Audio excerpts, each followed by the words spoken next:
అమ్మా వీడిని చూడమ్మా. అంబుజం ఏంట్రా మేస్తున్నావా?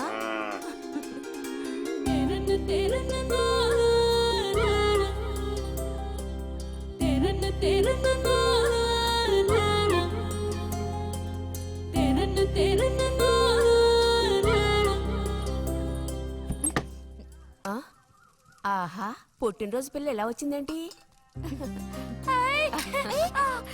వీడికి ఆత్రం ఎక్కువలే. ఆ పాయసం ఏదో ముందు వీడికి. పాయస ప్రియుడు. ఇది నీకెన్నో పుట్టినరోజు అక్కయ్యా? ఎప్పుడూ కూడా ఆడపిల్ల వయసు చెప్పకూడదు. ఇదిగోండి అత్తయ్య. అందరికీ నువ్వే పంచేయమ్మా రతి, లేదంటే దీన్ని కింద పోసి మీద పోసుకొని ఏకంగా ముగ్గురు కలబడతారు. నాకు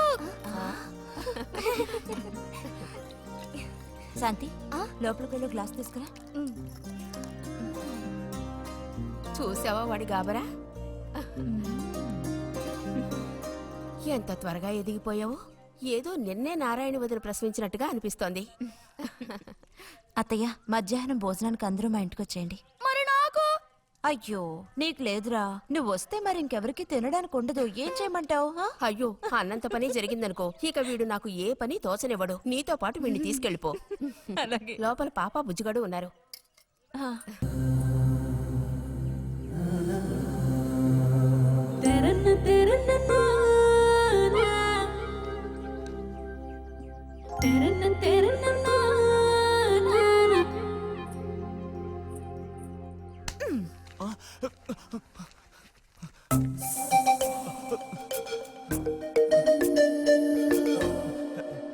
బుజ్జి నోరుతారు.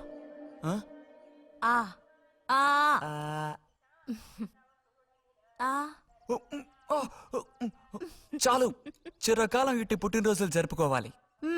అంటే నేను త్వరగా ముసల్దాన్ని అయిపోవాలనా? ఎందుకు నీకు ఈ కుట్ర బుద్ధి? సార్ని భోజనానికి పిలుద్దామని వచ్చాను.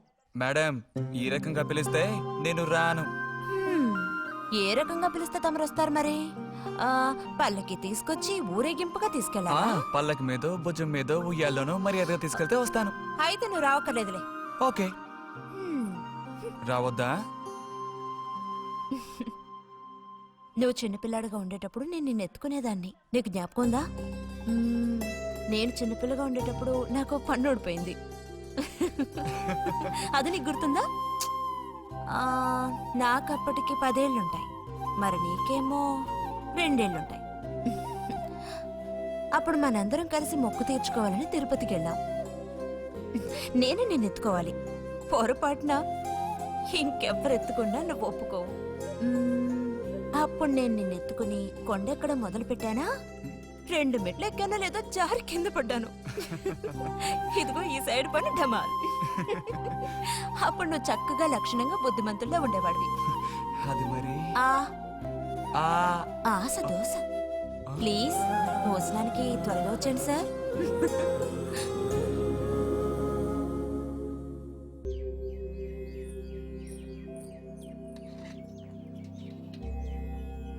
అన్నట్టు మన బుజ్జిగాడు రాలేదేమిటి? వాడు అద్దం ముందు నుంచి కదలడం లేదు. కుర్రకారికి ఇంకేం పని? అడుగో వచ్చాడు. అరే అదేమిటో పిల్ల జమీందారులో వచ్చావు? అది వాళ్ళ నాన్నగారి జుబ్బా. బుజ్జిగారు, ఏంటి ఇక్కడ ఎవరైనా పిల్లనివ్వడానికి రెడీగా ఉన్నారనుకుని వచ్చారా?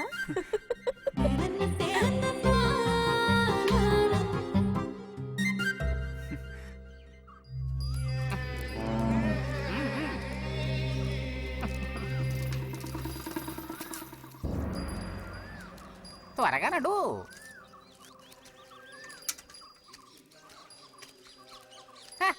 ఏం పిల్లోడా, నేను వచ్చిన దగ్గర నుంచి నీ గురించి అడుగుతూ ఉన్నాను. చాలా రోజులుగా దేశ సంచారంలో ఉన్నాను. అందులోనూ ఈ ఊరికి బొత్తిగా రాలేదు. కాకపోతే నువ్వు వచ్చావన్న విషయం మాత్రం తెలుసు. అదెలా? యుక్తితో నేను ఆలోచిస్తాను. సంతలో మీ అమ్మగారిని కలిశాను. ధైర్యం చెప్పాను, మీ అబ్బాయి గొప్ప విజయం సాధిస్తాడు, వృద్ధిలోకి వస్తాడు అని. ఇదిగో మెచ్చుకుని 10 రూపాయలు ఇచ్చారు. పోతే నిన్నొకసారి చూసిపోదామని వచ్చాను. నీ చిన్నతనంలో నన్ను ఒక బూచాన్ని చేసి మీ అమ్మ నిన్ను భయపెట్టేది. ఆ భయం ఎప్పటికీ ఉందా? భయమా? తొక్కేం కాదు. సరే గాని నేను అడిగే ప్రశ్నకి కరెక్ట్ గా సమాధానం చెప్పు. ఇప్పుడు నా మనసులో ఏం ఆలోచన మెదులుతోంది? ఆ! వింతైన కోరికలేవో నీ మనసులోకి చొరబడుతున్నాయి. ఆ అనుభూతి నీకు కలిగిందటో?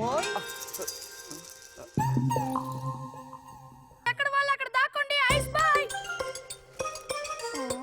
కనిపెట్టేశా. దొరికిపోయా. రతక్క దొరికిపోయిందా? లేదు ఇంకా.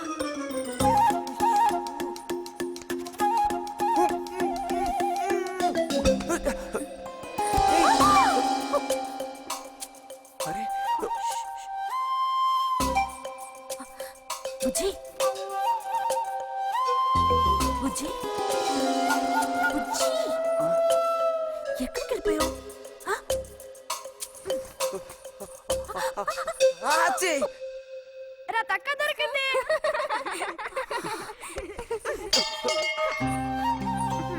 రండి పోదాం. మనం ఓడిపోయావక్క. రండి రండి. తోడుకోడళ్ళు ఇద్దరు ఇదిగో వస్తానని చెప్పి ఎప్పుడో పొద్దుననగా వెళ్లారు. ఏం రతి, వీళ్ళు నీ ప్రాణాలు తీసేసుంటారే. ఎప్పుడు నాకు అసలు వీళ్ళతో ఇబ్బందే లేదు కదా. కాకపోతే వీళ్ళతో కలిసి నేను అల్లరి చేస్తుంటాను. గొడక్కాయలు. సర్లే, అక్కయ్యను కనుక వదిలేస్తే ఊళ్ళో ఉన్న అన్ని గుళ్ళకి వెళ్లి కొడుకు వృద్ధిలోకి రావాలని వేడుకున్నా ఇవిడికి తృప్తి ఉండదు. నిజం. ఆ?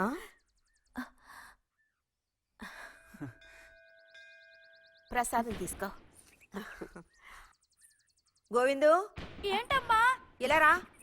అసలు అందరికంటే ముందు ప్రసాదం పెట్టాల్సింది ఈ చంటి పిల్లాడికే.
ఆహా,